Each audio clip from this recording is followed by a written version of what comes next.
What's up, YouTube? This is Too Raw for TV. Alright, so in this video, I want to talk about Bradley Beal. And, of course, Bradley Beal has been the hottest man in basketball the last couple of games. Uh, Bradley Beal on Sunday scored what was then a career high 53 points against the Chicago Bulls. And then just last night, he bested that mark with a 55-point effort in an overtime loss to the Milwaukee Bucks. And one of the things that was mentioned about Bradley Beal recently is how he felt very, very slighted not being an All-Star this year. Okay, and one of the reasons some people say that he isn't an All-Star is because, well, he might put up these great numbers, but it isn't making the team around him better. But yet, I don't see people making that same argument for somebody like, say, Trae Young. The Hawks are one of the worst teams in the NBA. And Trae Young is amongst the leaders in scoring. Now, I'm not saying, I'm not trying to say one is better than the other or whatever. I'm not trying to get into that argument, but this is one thing I want to say that is historically true. Now, I don't know whether Bradley Beal is going to be able to keep up this scoring pace, and I don't know whether he's going to finish at 30 points a game or more. But right now, currently, Bradley Beal is averaging 30.1 points per game for the Washington Wizards. And this is a true point. There has never been an NBA player in the history of the NBA, all right, and this ain't going back to the fake beginning of the NBA that you see on ESPN since 1990 or since 2000. Like before that, it doesn't matter. Since the 1946-47 season, all right, when it was still the BAA. There's never been a player that has averaged 30 points in a season and has never been an All-Star. Okay? If Bradley Beal finishes the season averaging at least 30 points per game, which is possible, he'll be the first player in the history of the NBA not to be an All-Star. Okay? And there's something wrong with that. Now look, just listen to me now. Just listen to me. Now, I went down throughout history. You guys know I make sure I get my stats and shit in order. And I looked at the players throughout history that have averaged 30 points or more. I'm going to go backwards, all right? So this year, James Harden is averaging 35.3 points per game. All right, so we all know that he's an all-star. Now, Bradley Beal, having been previously mentioned, I got to name some other guys. Giannis Antetokounmpo right now is averaging 29.9. Now, he might average 30 points for the season. Lillard is averaging 29.5. He may average 30 points when the season's over with. And Trae Young is averaging 29.9. He may average 30 points this season. I mention them because they may conceivably finish with 30 points per game or more. All of those guys are all-stars. All right. Now, of course, Lillard wasn't able to actually participate due to injury. But, you know what I'm saying? All of them are all-stars. Last year, the only guy that averaged 30 points was Harden with 36.1. Obviously, he was an all-star. 2017-18 season, James Harden averaged 30.4 points per game. The only guy that averaged 30 points that season. He was an all-star. 2016-17 season, the only guy that averaged 30 points or more was Russell Westbrook. And, of course, he was an all-star. The year before that, the 2015-16 season, the only guy that averaged 30 points or more that season was Stephen Curry. And he was a unanimous, not only was an all-star, he was the first unanimous MVP in NBA history. Okay, the 2014-15 season, there was no player averaging 30 points that season. The 2013-14 season, it was Kevin Durant who averaged 32 points per game that season. If my memory serves me correctly, he won the league MVP that year. 2012-2013 season, no one averaged 30 points that season. 2011, 2012, no one averaged 30 points that season. The 2010, 2011 season, no one averaged 30 points that season. 2009, 2010, Kevin Durant averaged 30.1 points per game that season. He was an all-star. 2008, 2009 season, Dwayne Wade was the only player to average 30 points. That was probably his best overall season. He won the scoring title that year. He averaged 30.2 points per game. That's when people were starting to say, well, is Kobe still the best shooting guard in the league, or is Wade? It was that year. 2007, 2008, LeBron James averaged 30 points that season. And I believe that might have been the first year LeBron won the league MVP. 2006, 2007, Kobe averaged 31.6 points per game. Of course, he was a fucking all-star. 2005, 2006, you had three guys average 30 points that year. Kobe Bryant. I'm just going to name names now. Kobe Bryant, Allen Iverson, LeBron James.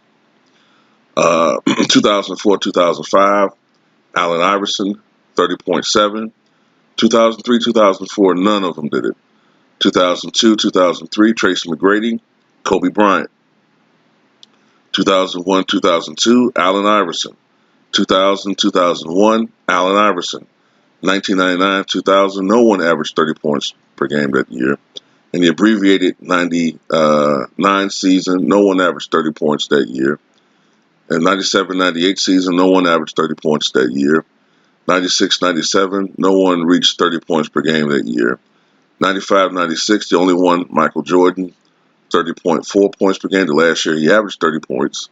And of course he won league MVP. The 94, 95 season, no one averaged 30 points that season. Jordan just came back toward the end of that season and wouldn't have been eligible for the scoring title anyway because he only played in 17 games, even if he reached 30 points per game. 93, 94, Jordan was retired that year. No one averaged 30 points that season. To save time, 91 to 93, Jordan was the only guy to average 30 points per game in the league. 1989, 1990 season, it was Michael Jordan and Karl Malone. In 1989, Michael Jordan. 1988, Dominique Wilkins and Michael Jordan. 1987, Jordan. 86, Wilkins. 85, Bernard King. 84, Adrian Dantley, All-Star. 83, no one. 82, George Gervin, Moses Malone, Adrian Dantley. 81, Adrian Dantley. 1980, George Gervin, World Be Free. World Be Free is probably the weakest link out of all these guys I'm naming, all right, because he's not a Hall of Famer. Um, but even with World Be Free, that year he averaged 30.2 points per game for who I believe was then the San Diego Clippers. That was the only year of his career that he was an All-Star. 1979, 1978, no one averaged 30 points per game that year. 1977, Pete Maravich, the only year that he won the scoring title, he averaged 31.1 points per game for the then New Orleans Jazz. 1976, Bob McAdoo. 1975, three guys averaged 30 points per game that year. Bob McAdoo, league MVP. Rick Barry, 30.6 points per game. Kareem, 30 points per game. 1974, Bob McAdoo. 1973, Nate Tiny Archibald and Kareem Abdul-Jabbar. 1972, Kareem. 1971, Kareem. 1970, Jerry West. 1969, no one averaged 30 points per game that year. 1968, no one averaged 30 points per game that year. 1967, Rick Barry and Oscar Robertson. 1966, Wilt Chamberlain, Jerry West, Oscar Robertson. 1965, Wilt Chamberlain, Jerry West, Oscar Robertson. 1964, Wilt Chamberlain, Oscar Robertson. 1963, Wilt Chamberlain, Elgin Baylor. 1962, Wilt Chamberlain, Walt Bellamy, Bob Pettit, Jerry West, Oscar Robertson. 1961, Wilt Chamberlain, Elgin Baylor, Oscar Robertson. In 1960, the two first guys to average 30 points per game this season, Wilt Chamberlain and Jack Twyman. Okay? So every year, Jack Twyman was an all-star. Every year, okay, that a player has averaged 30 points or more, they were an all-star. No matter, and not all of these were good teams, okay? Not all these guys were on good teams, okay?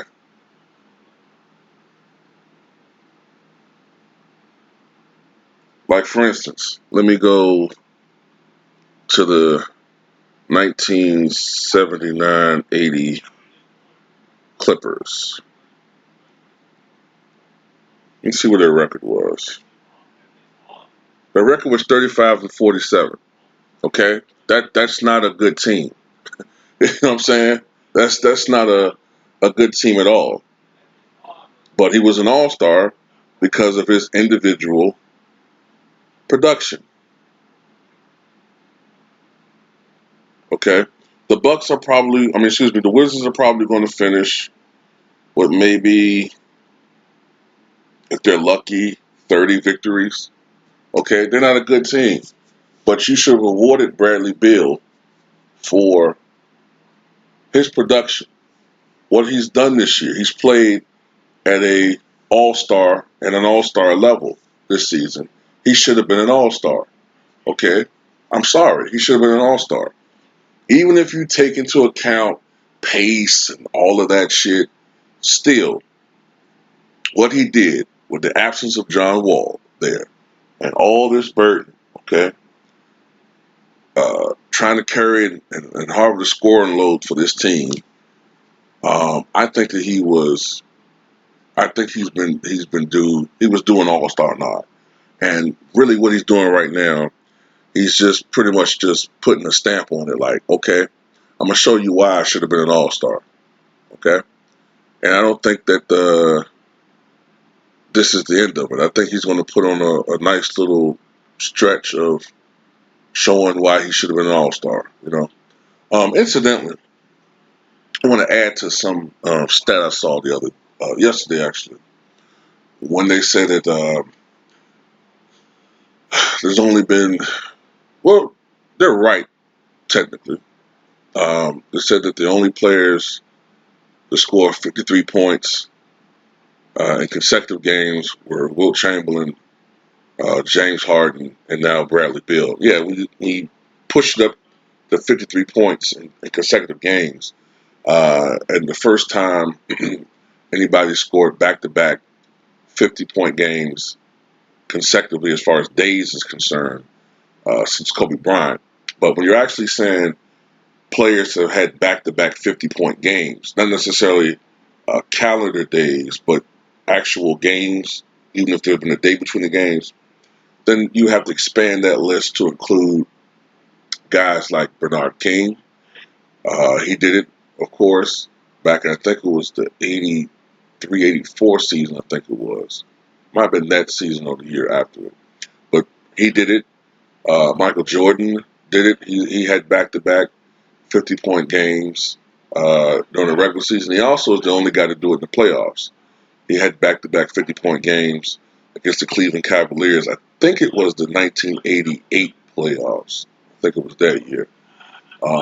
Antoine Jameson had back-to-back 50-point games back in the 2000-2001 season for the Golden State Warriors he was playing with. Matter of fact, he had back-to-back 51-point games. I remember that very clearly. And, of course, last year, Devin Booker had back-to-back 50-point games. All right. And, of course, Kobe, not only did he have back-to-back 50-point games, but he actually had 4 games in a row where he scored at least 50 points or more during the 2006-2007 season. And I think Jordan finished the 86-87 season with 3 consecutive games of at least 50 points. I think it was. So that might be it. I might be forgetting somebody. I feel like I'm forgetting one person when it comes to this talk about back-to-back 50-point games. Am I forgetting somebody? I don't think I am. I might be forgetting somebody, though. But Bradley Beal, to me, should be an all-star. I mean, history just says it for itself, man. He should be an all-star, man. But tell me what